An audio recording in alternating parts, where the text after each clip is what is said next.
And following the blaze that razed a shopping complex in the commercial district of Lagos Island on Saturday, the state government has prohibited trading activities around the Breadfruit Street area. During an inspection tour of the damage caused by the fire, Lagos State Governor Babatunde Fashola explained that the measure was in order to allow emergency services carry out a damage assessment. Governor Fashola also assured the affected traders that despite the loss of property and revenue, the safety of their lives was more important. The ruins of the high-rise shopping complex on Breadfruit Street following the fire that razed the building on Saturday.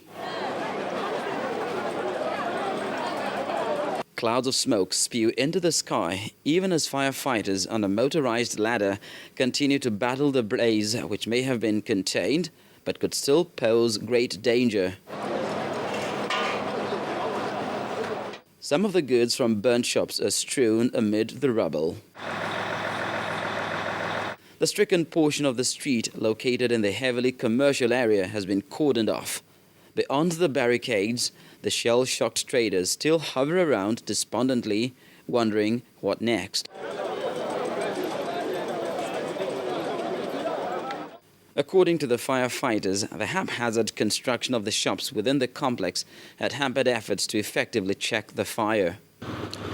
You see, it would have been very easier for us to fight the fire. When we came in, this type of fire, we have fought it in the past, and it wouldn't have taken us more than an hour or two. But the problem we had when we came was that there are a lot of compartments inside the building. If you use your camera and direct it to the building, you will see a lot of shops that were there and some other compartments. So they use the building for storage of their wares and as shops as well. So it's very difficult for us to get our water directly or to penetrate where the fire is burning. No life was lost in the incident, but some degree of casualties was recorded. We had some casualties, totaling 5 in everything. We have some smoke inhalations, fractures, and some lacerations, which our officers on the ground took care of. And they've been transferred to the hospital, and they are recuperating in the hospital.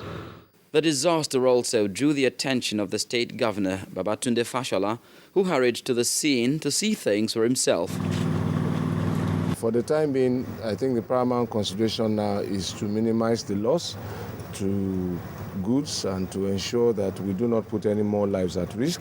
And I've given instructions to the divisional police officer here to cordon off this street. So there will be no trading activities from that junction right through to this junction while we're working. For the owners of shops in the complex, they are prepared to take risks in order to salvage their goods. The governor thinks otherwise. I will not put one life there at risk in order to get any good. Divine intervention may have played out in limiting the damage and preventing a body count, but it is still needed for the victims to recoup their losses.